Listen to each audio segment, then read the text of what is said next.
Hello, I've been asked to add a contribution towards the Pagan Federation's accessibility event, which for Beltane has a theme of green issues and environmentalism. Rather than being practical, because from what I understand there's quite a few other people recording things of a far more practical nature than this, so I thought I'd go more down the theoretical, philosophical ramble route, which suits my somewhat rambling temperament. Start on a probably somewhat negative note, I guess, and try and finish on a more positive angle towards the end of this podcast. We have, I think, a bit of a problem in in humanity in general, to be frank. But you could argue that perhaps the pagan revival religions, by which I mean the ones that have come about in the last couple of centuries, as attempts to revive ancient paganism, which I think there are significant differences between the way pagans of a couple of thousand years ago did things and the way pagans of this day and age do things. Partly because the world has moved on a hell of a lot, and we've been influenced by all sorts of other ideas that the people of the ancient world were not influenced by.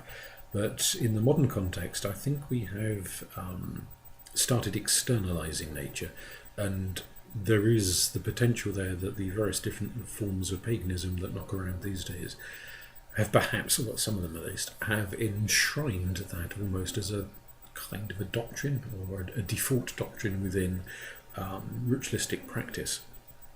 What I mean by externalizing nature is that we've got into the habit of talking about nature as a personified force with a capital N, Mother Nature, or for those of you who prefer, Father Nature, or whatever gender you want to put on it, as this force which is out there, somewhere over there. So you live in your suburban house, or in your city, or maybe even, for that matter, these days in villages to some extent, and you want to go and conduct an act of pagan reverence and worship. So it's not uncommon for people to feel that they need to get in a car and travel some distance out to the woods or the fields or the seashore, wherever it may be, somewhere beautiful looking at any rate, and go and conduct their worship there. Partly, of course, that's to find, I dare say, a bit of peace and quiet away from maybe a noisy neighbourhood they live in. Maybe they share the house with people who don't appreciate them conducting ceremonies in the garden. Various other reasons that might go on, issues of space and so on, but we have a tendency to go to nature as if nature is this thing that can only be found in woodlands and on the seashore, or up a mountain, or somewhere lovely and picturesque anyway. We go for the romance of nature as a place to visit, and therein is the problem. We forget that humanity is part of nature, that just as the bird builds its nest and the termites make their mounds, so human habitations, whether they are caves or wooden huts or concrete and breeze block and plastic and glass kind of places that we live in these days, are also an expression of human nature.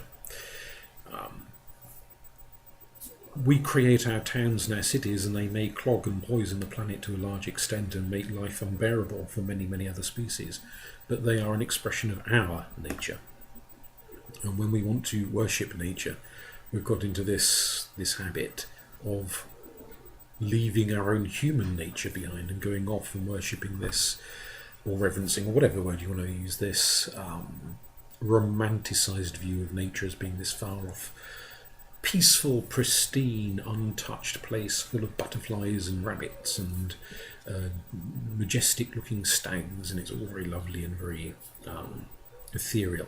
And it owes more than a little, let's face it, to the sort of aftermath of the Industrial Revolution, when people like William Blake were looking at the dark satanic mills and all the soot and filth and dust and shit and grime, and very understandably thinking, by God, what a nightmare this place is. Wasn't it lovely back when we all lived in fields and villages and woodlands and frolicked in the sunshine, and judiciously ignoring the fact that it also was a period when we mostly broke our backs working in fields in the pouring rain and the freezing snow, or died at 40 with chronic arthritis, if we even lived that long. It's very easy to romanticise something when you're not living in it anymore. That, I think, is a problem, in that whilst we go on seeing as nature as a thing over there in the distance that we have to go to, we forget that we as humans are part of nature. And I think this leads to a number of other knock-on issues that, as pagans, perhaps we might encounter more than non-pagans, maybe, perhaps. One is the philosophical appeal to nature, sometimes known as a fallacy rather than appeal. It's the idea that a lot of us get into, where we see the natural as preferable to the synthetic.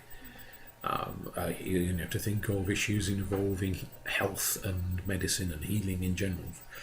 So there is a quite widespread distrust of synthetic medication, the kinds of medication made in laboratories and factories and turned out by the crate load.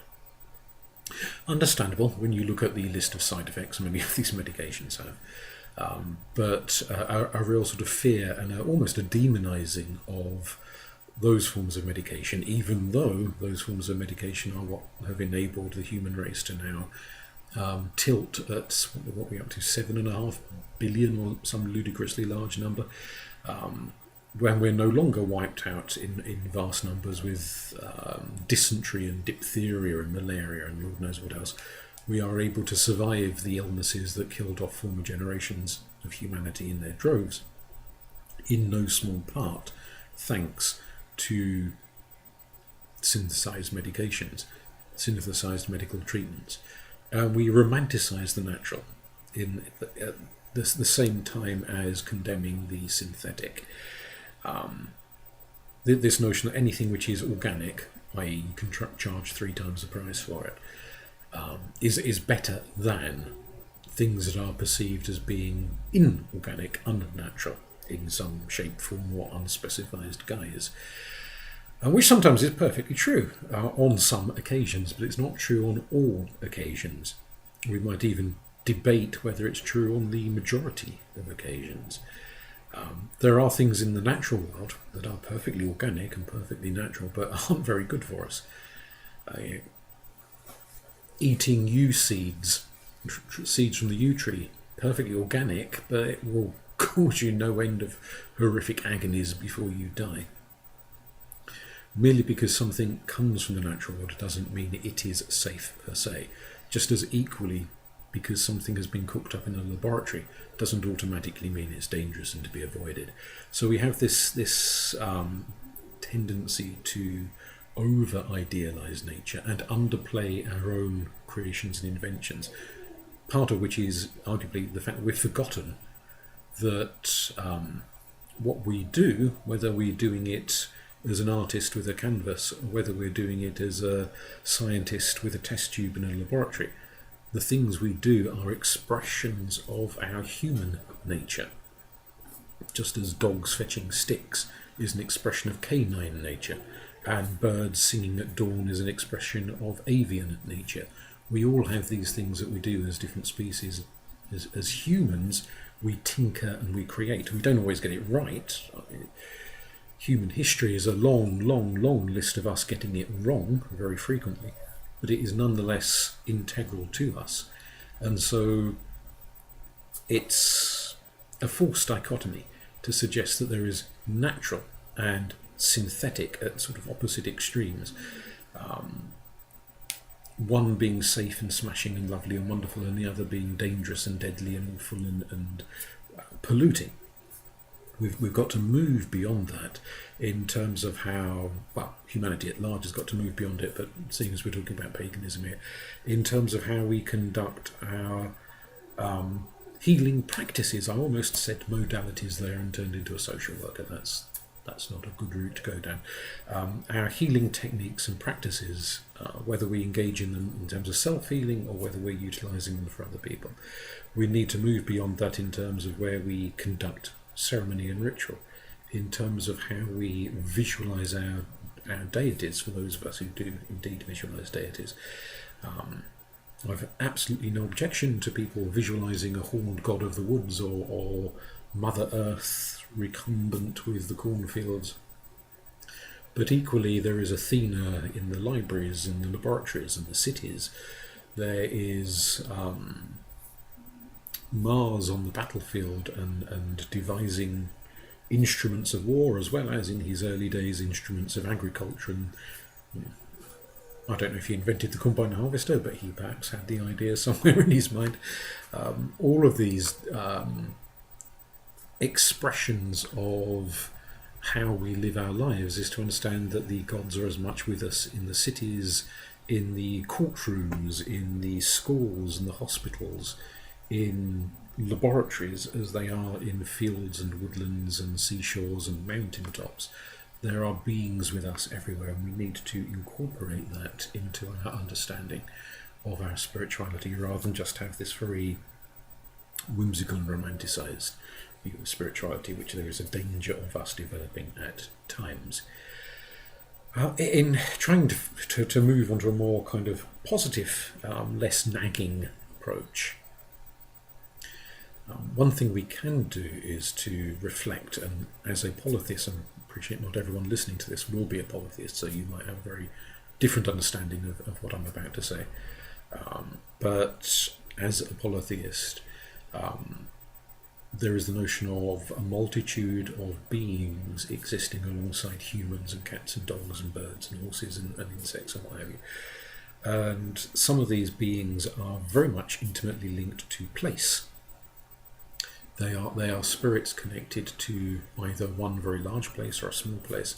Some of those spirits may be connected to something potentially mobile, and they can go with the object that has mobility when it's moved. Others may always be fixed in one location. The Romans referred to those fixed in one location as the genius loci, the spirit of the place, the spirit of that lake, the spirit of that forest, the spirit of that field. And of course, bearing in mind that the Romans were as much urbani as pagani, the spirit of the housing estate, for lack of a better word, the spirit of the amphitheatre, the spirit of the library, the spirit of the bathhouse, and their modern day equivalents. That when we as a species, we build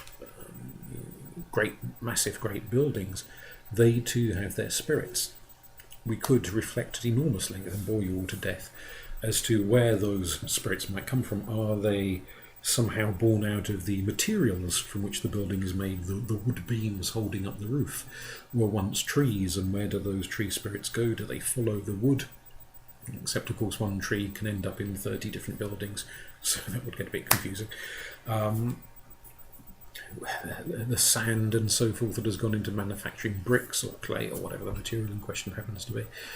The spirits associated with that, do they move with the material to where the building is, or were they the spirits once on that spot, the genius loci of that spot, that just adapt to the new construction plonked on top of what might once have been a woodland glade or a field or what have you, a meadow or something?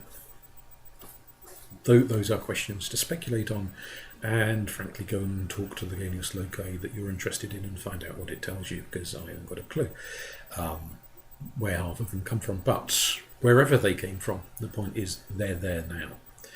And so when you enter a hospital as a patient or as a visitor or as a member of staff, that hospital will have at least one, if not probably quite a few, spirits. And it's worth honouring those spirits, talking to them, acknowledging them. Likewise, when you go down to your local library and make the most of it before the frigging government closes them all down and plunges us into absolute ignorance, go and honour the spirit of the library when you take your library books back. Perhaps don't do it too loudly, you'll freak the librarian. But you can find a quiet spot, sit, pretend you're reading a book, and commune with the spirit of that library. If you're a student or a lecturer or a visitor to a university, that building will have its own spirits communicate with them. Your own home will have its spirits for you to communicate with. And ancient folklore is knee-deep in tales of spirits by various different names from around the world that live in people's abodes and accommodations and rub up alongside them, sometimes in a very friendly manner and sometimes in an increasingly frustrated and annoyed manner when humans do things that upset the spirits of their homes. So the point of talking to them, eventually trying to get to, is that it establishes rapport with the land, or that very local spot of land. Somewhere where maybe you're going to be a regular visitor, that you want to be on good terms with not only the birds and the bees and the trees and the plants of the place, but with the invisible presences of the place. Find out what they want, what they need. Do they feel neglected? Are they happy just to tick along and appreciate humanity, ignoring them for the most part? Some spirits of place might prefer to get on with their work quietly without humans persistently interfering. Others might value human contact and express themselves. They might appreciate a vote of thanks occasionally, or someone to ask if they need anything, or if there's anything that could be done to change and improve what the humans in that spot are getting up to, if they are upsetting or annoying those spirits. So it's engaging with them, whether you call them wights or bokken or genius loci or whatever other term you use. Engage in dialogue with those entities. Talk to them, find out what they want, explore their needs, explore the needs of place. As not only those beings in woodland glades and seashores, but those beings in towns and cities and villages, expressing and finding out what they need. The spirits of the roads, what the Romans used to call the lares viales, which are not fixed in one specific geographic location, but flow up and down the length of roads, which could of course go on for hundreds and hundreds and hundreds of miles in some cases. Establish their needs, establish their wants. Good way of doing it is to make offerings. If they don't like the offering you make, they'll soon let you know what they would prefer instead. So you can, once you make your offering, pause, listen, find out if it's appreciated or if something else would be preferred. One idea to finish on, perhaps, it's a story. Being a storyteller, I like thinking of stories. I'm going to tell you the story because that would ramble this podcast on way too long. But there's a story which comes from the Oneida Nation, I hope I pronounced that correctly, who at one point inhabited the area that's now New York. There are still plenty of people from that nation living in New York, but obviously all of the buildings of New York plunked on top of their ancestral land. They have a story which is called Who Speaks for Wolf, the remarkably short version of which involves the tribe running up against the local wolf population because of various things they've done, and at one point they're contemplating bumping off all the wolves because they're being really, really annoying. But they send out a hunter who talks to the wolves and comes back and kind of barters a deal between humans and wolves. And so this hunter, he becomes known as Who Speaks for Wolf, after his new name. So the idea develops that whenever you are entering a new area or you are planning on some big activity, you should appoint someone whose job it is to go out and find what other beings, not just wolves, any kind of being, want, how they feel about this big change that's happened because you've moved on to their land, or some project you're planning, like putting up a big building, chopping down that woods and plonking a supermarket on top of it, whatever's going on. That someone needs to have the role of going out and talking to the other living beings, both the visible and the invisible, and finding out their needs, their wants, their desires, and rather than just running roughshod and assuming human rights triumph everything, is to go out and negotiate deals to try and find a way that everyone can get some of what they want. And this is an important one because trying not to sound too naggy, there can be a tendency to move towards the almost anti-human in greatly idealizing the natural world and seeing the huge amount of mess humanity has caused to the world, plastic pollution, deforestation, poisoning of the air, all manner of other things that we've got up to. It's very easy to see humanity in almost entirely negative terms and forget that we too are part of nature. Coming back to that again. Just as the birds, the beasts, the wolves, the trees, etc. have their needs to be met, and as pagans we're quite good at understanding that, so we must also remember that we as a species are as much part of the natural world as the wolves and the bears and the horses and the gerbils and whatnot, that we have our needs too. And so it's not a case of dismissing all human needs and entirely meeting the needs of other species, but of negotiating a harmony between them all. So humans get some of what they want, but the other beings that we share this planet with also get some of what they want. And compromise is attained. We compromise, they compromise. We all learn to live alongside one another. And so perhaps going forward from here, because this is all very airy-fairy and philosophical and abstract, what does this actually mean? Let's say you are planning a project in your garden.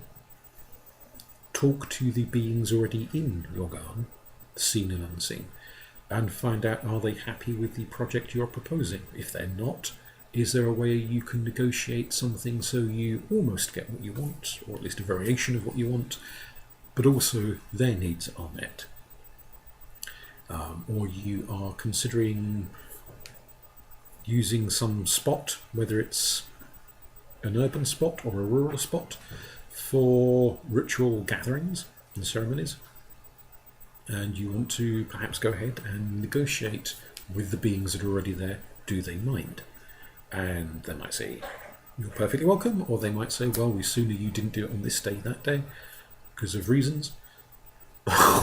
They might want to negotiate some kind of brokerage that they get something out of your ritual gatherings as well. By ritual gatherings, that could be anything from a full moon festivity through to some huge great pagan camp with umpty hundred people turning up for a long weekend or what have you.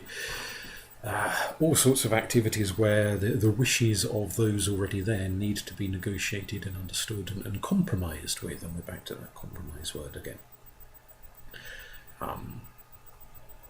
This could impact your life in all sorts of different ways, and it's just worth thinking about how we negotiate. We're not very good, let's face it, as a species, we're not particularly good at even negotiating with each other, let alone with creatures that do not speak our own language.